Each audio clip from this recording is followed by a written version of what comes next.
لبيك بسم الله الرحمن الرحیم. الحمد لله و صلاة و سلام علی حبیبنا و مولانا رسول الله و علی آله و صحبه و من والاه.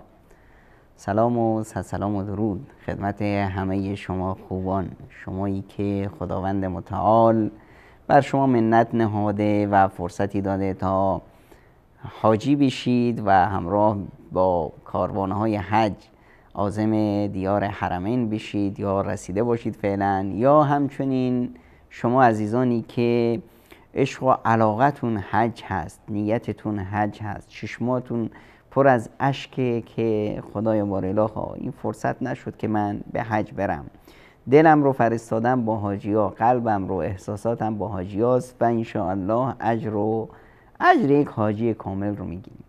در این درس هایی که ما داشتیم از مفاهیمی که ما از مکتب و مدرسه حج میتونیم برگیریم، مدرسه لبیک، مدرسه لبیک اللهم لبیک لبیک لا شریک لک لبیک ان الحمد و النعمت لک و الملک لا شریک لک، مدرسه توحید ابراهیمی.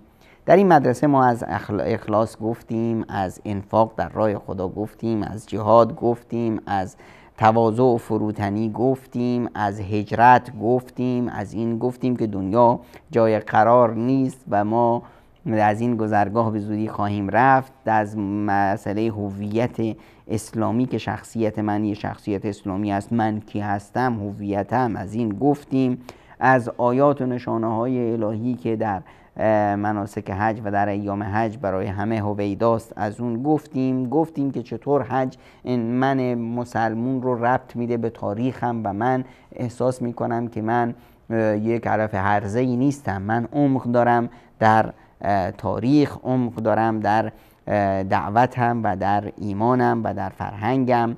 و گفتیم که حج به ما یاد میده که دیگر پذیر باشیم و وسعت ذهنمون، وسعت فکرمون، زاویه دیدمون به زندگی زاویه شمولی باشه که بتونیم همه رو تحمل کنیم.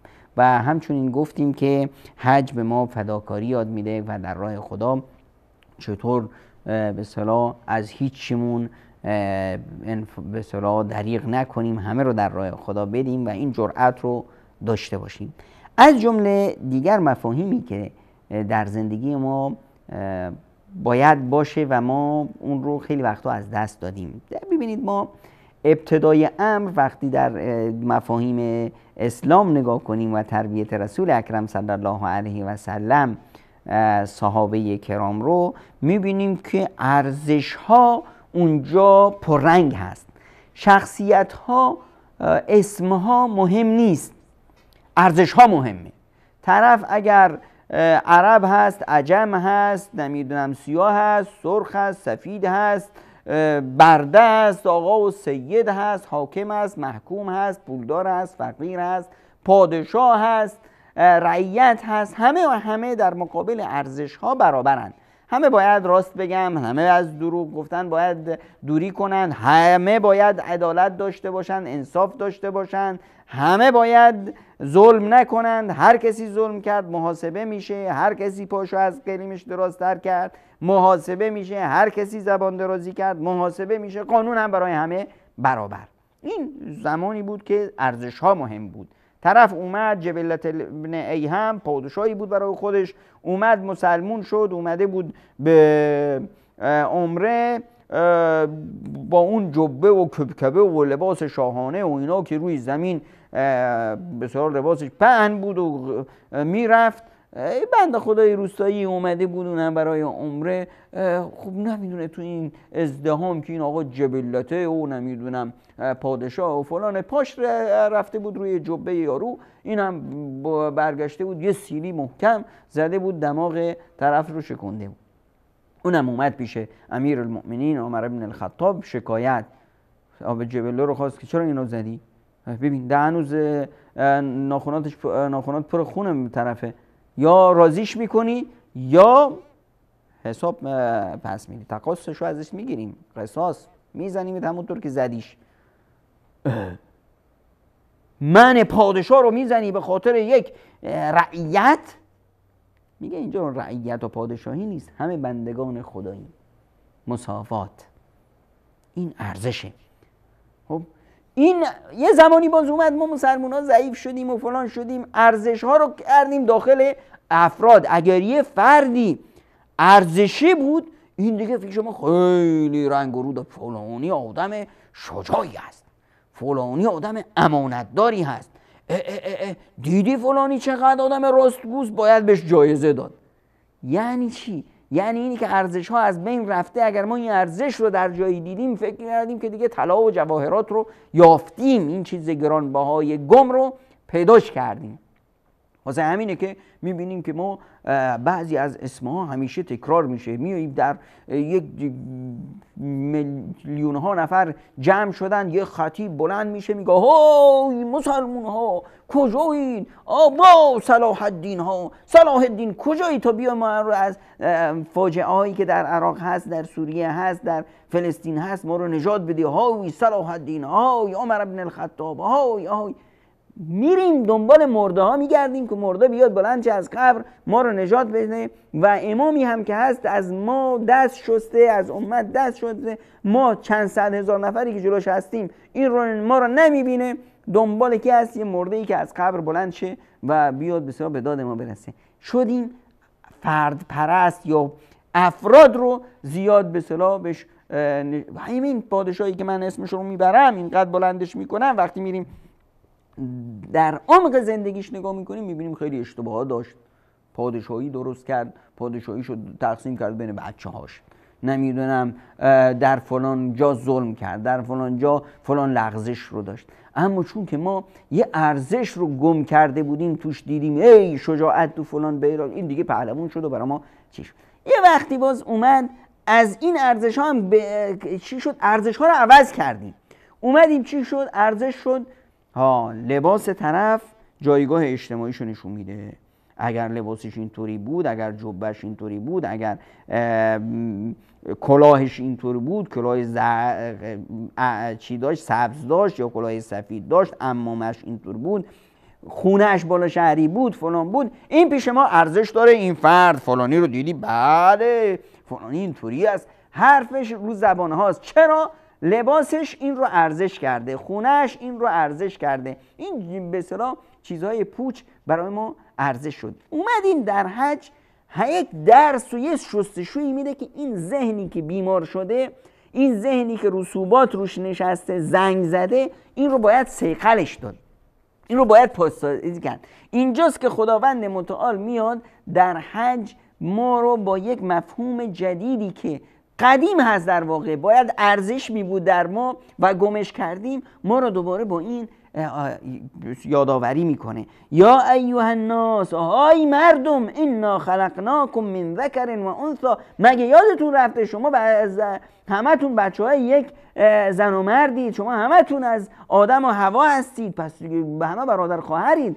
و جعلناکم شعوبا و قبائل، بعد از این ما اومدیم به خاطر بسیار مسئله زندگی به چرخه، دنیا آباد بشه، ما شما رو ملت ها، قبیله ها، تیره های مختلف کردیم، نه به خاطر اینکه از هم دیگه فخر فروشی کنید، هم دیگه رو تحقیر کنید، فلان کنید، نه، لتعارفوا، تا همدیگه رو بشناسید، توانمندی های همدیگه رو بشناسید، قدرت های همدیگه رو بشناسید، با هم این توانمندی ها رو به شور و مشوره و مشارکت بذارید. شما از من استفاده کن، من از شما استفاده کنم، شما داده های خاصی دارید، من توی منطقه صحرایی هستم که اونجا گاز هست، من به شما گاز میدم، شما در این منطقه نمیدونم کشاورزی هستی، شما به من گندم بده، اینطوری زندگی چرخ زندگی بگرده و ما با هم باشیم. لتعارفوا ان اکرمکم عند الله اتقاکم. اما بدونید که ارزش این نیست، ارزش تیره بودن نیست، ارزش قبایلی نیست، ارزش اینه ان اکرمکم عند الله اتقاکم، بهترین شما نزد خداوند کریم با تقواترین شماست، بهترین شما با تقواترین شماست، بهترین شما ثروتمندترینتون نیستا، بهترین شما بالا شهریا نیستن، بهترین شما رئیس و وزرا و اینا نیستن، بهترین شما حجت الاسلام ها و آیت الله ها و این حرفا نیستن، اینا همش ساختگی خود شماست. وقتی هم نگاه میکنیم، این وقتی میبینیم که افراد اینقدر خودشون رو گم کردن که همین همین چیز پوچی که خودشون ساختن، همین نامه‌های من درآوردی میشه ارزش و نمیخواد ازش به سراغ کنار میان. حالا بگید در تاریخ شما دیدید راستی یک آیت اللهی مثلا بره حج چرا نمیره؟ چون که میترسه اونجا که رفت با همه برابر میشه. این پوستین زمخت دروغینی که برای خودش درست کرده اونجا متلاشی میشه، اونجا فرعونیت و نمرودیتش ذوب میشه، با همه باید همسان بشه. کلکم آدم و آدم من تراب، همتون از بچه های آدمید، آدم هم بچه خاک، آدم هم از خاک به دنیا اومده، پس شما باید خاکی باشید. این تفاوت های اجتماعی بس چیه؟ این هم حکمت الهی است. تفاوت های اجتماعی یک آزمایشی است که خداوند متعال برای ما درست کرده تا این چرخ زندگی بچرخه، چرخ گردون بچرخه، نه اینکه ما بر هم دیگه به اصطلاح فخر فروشی کنیم و جعلنا بعضکم لبعض فتنه، ما برخی از شما رو بر بعض دیگه آزمایش قرار دادیم. اتصبرون، شما باید صبر کنید، یکم عقلتون رو به کار بگیرید. و کان ربک بصیرا، خداوند بیناست و متوجه است که شما چیکار میکنید. و کذالک فتنا بعضهم ببعض، برخی از شما رو با برخی دیگه آزمایش قرار دادیم. ما شما رو سخرین کردیم که یکدیگر رو کمک کنید، حاکمی باشه، فقیری باشه، محکومی باشه، ضعیفی باشه، قوی باشه. این آزمایش الهی است. اهم یقسمون رحمت ربک، مگه شما این که تقسیم میکنید این رحمت الهی رو؟ نحن قسمنا بینهم معیشتهم فی الحیاة الدنیا، ما معیشت شما رو، رزق روزی شما رو در دنیا ما تقسیم کردیم که و رفعنا بعضهم فوق بعض درجات، برخی رو بر برخی دیگر درجه بندی کردیم، بلند کردیم، پایین کردیم. اینا از طبقه پایین اشتباهی هستن، اینا بالا، اینا ثروتمندن، اینا چی؟ که چرخ گردون بچرخه. لیتخذ بعضهم بعضا سخریا، که همدیگر رو به کار بگیرید. اگه همه تو ثروتمند می بودید، تصور کنید یه دنیایی ما داریم همه دکترا دارن، خب کیه که نانوا بیشه، کیه که خیابون درست کنه، کیه که نمیدونم خونه درست کنه، کیه که بنا باشه، پس این تفاوت ها رو خداوند متعال گذاشت در عقل ها، در توانمندی ها، در جسم ها، در فهم و شعور، در نمیدونم ثروت و مال، همه اینها گذاشت تا من محتاج شما باشم، کار برای شما بکنم، شما نیازمند من باشید، شما واسه من کار کنید و به این صورت چرخ زندگی بچرخه. حج میاد ما رو یهو هممون رو جمع میکنه، میگه که شما مثل حمیدا، همتون خاکید، همتون بچهای یه زن و مرد بودید، همتون از پدرتون از خاک، همتون با هم معدنتون یکی هست، برگردید به معدنتون. این نکنه که این تفاوت هایی که خداوند متعال گذاشته، این ویژگی هایی که در افراد مختلف هست، این بیاد شما رو گول بزنه و شما بشید ابوجهل. ابوجهل چی کار؟ مشکلش این بود که خودش رو از دیگران برتر میدونست و نمیخواست که حرف دیگران رو بگوشه، میگفت من و من.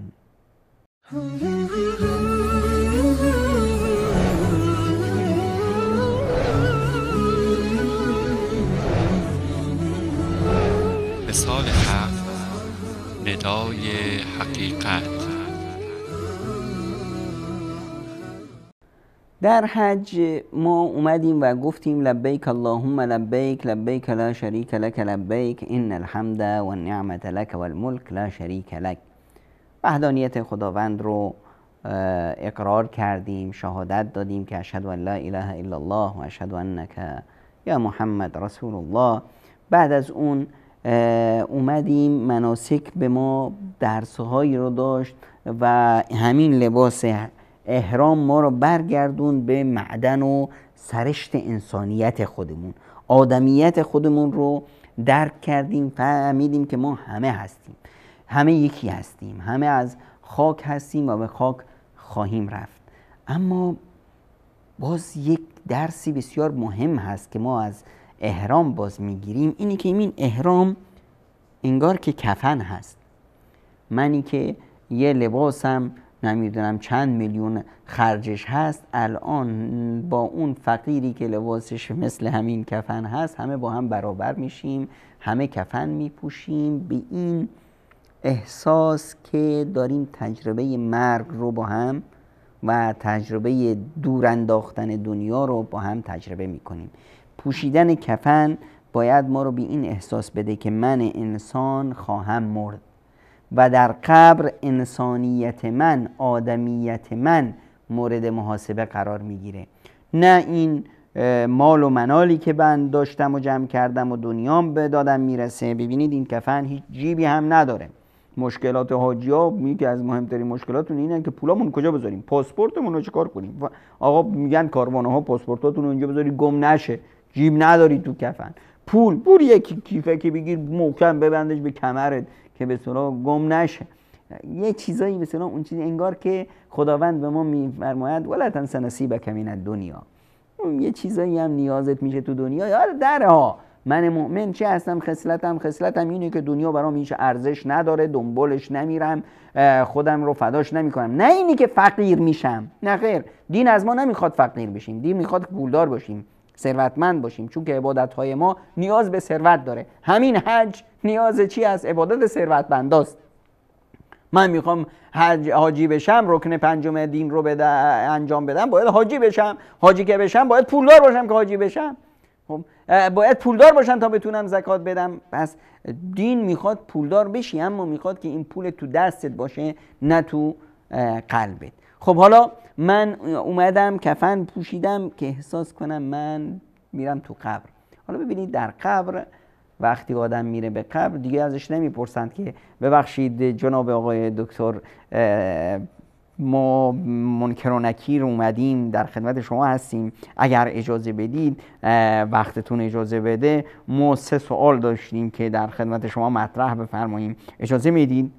این حرفا نیست. آقای قاضی و آقای نمیدونم فلان اینا نیست. صراحت است. تو آدمی، خداوند تو رو خلق کرد، روزیت داد، زندگیت داد. من ربک ما دینک. این پیامبر میشناسیش یا نمیشناسیش؟ جدیت اونجا دیگه حساب کتابه. اونجا این پوستینه که ما برای خودمون ساختیم، این زرق و برقایی که ما رو گم کرد، چشامون رو خیره کرد و خودمون رو ضایع کردیم، اینا دیگه اونجا ارزش نداره، فایده نداره. اینه که ما در مدرسه حج این رو یاد میگیریم. این پوستین رو من گذاشتم کنار. با این لباس وقتی که من در بین 4-5 میلیون انسان حرکت میکنم، کی میدونه این کی است کی نیست؟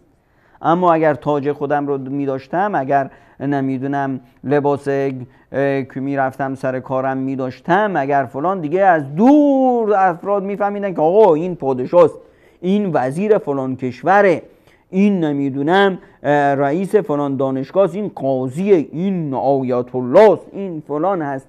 نه خیر، همه این حرفای و این به اصطلاح موقعیت‌های اجتماعی که خداوند به ما داده و اینها رو یک آزمایشی برای ما قرار داده، اینا اینجا ذوب میشه، اینجا برابری است و اینجا همون مدرسه قبر هست که من احساس بکنم که من انگار که رفتم تو قبر، من الان حشر شدم. همه مؤمنان وقتی که حرکت میکنیم به سوی عرفات، الله، انگار که همه از قبر برخیستیم و داریم بریم به سوی محشر، حساب کتاب داریم.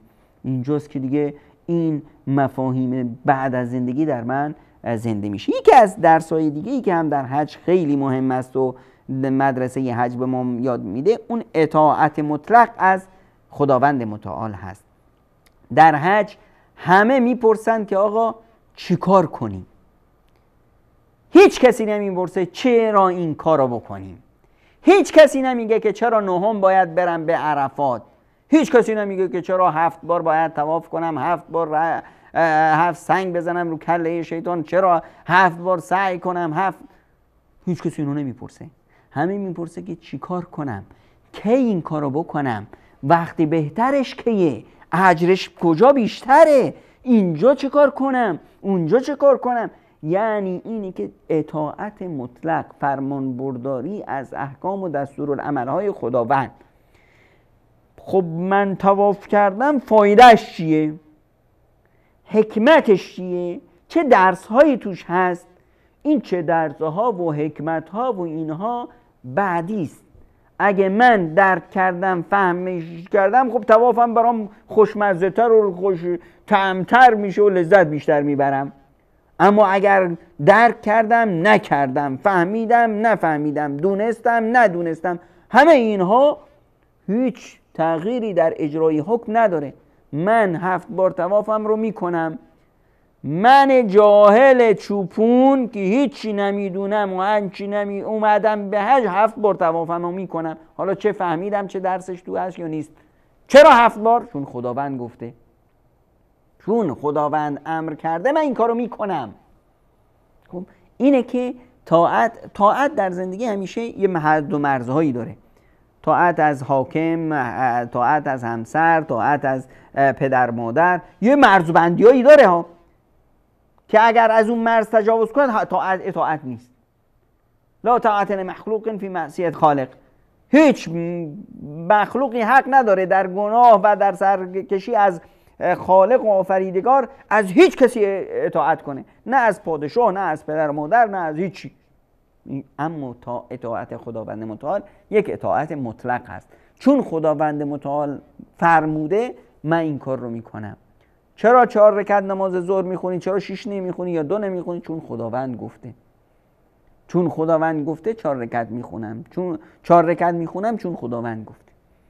پس این قضای اطاعت از پروردگار، این اطاعت مطلق، این یکی از درسها و مفاهیمی است که ما در حج این رو عملاً اجراش میکنیم، تکرارش میکنیم در همه مناسک، در همه این روزها، در همه این جاهایی که مخصص حج هست. خب که بعد از اون زندگیمون یک اطاعت باشه، اطاعت و فرمان برداری مطلق از پروردگار و خالقمون.